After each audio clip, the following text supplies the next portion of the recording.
নিকট আত্মীয় যারা আছে এদের খোঁজ খবর হক আদায় করেন, কারণ নিকট আত্মীয় স্বজনের খোঁজ খবর রাখলে, তাদের হকগুলো আদায় করলে আপনার হায়াত আল্লাহ বাড়াবে। 2 নম্বরে আপনার রিজিকে আল্লাহ নিজে বরকত দেবেন।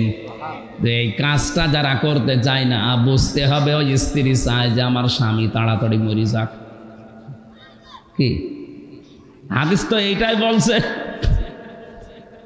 মা বোন যারা এসেছেন মনে করছেন নামাজ পড়ি রোজা করি কালো বোরকা পরে ঘুরি, আমি জান্নাতে যাব না, যাবে কে? আহা,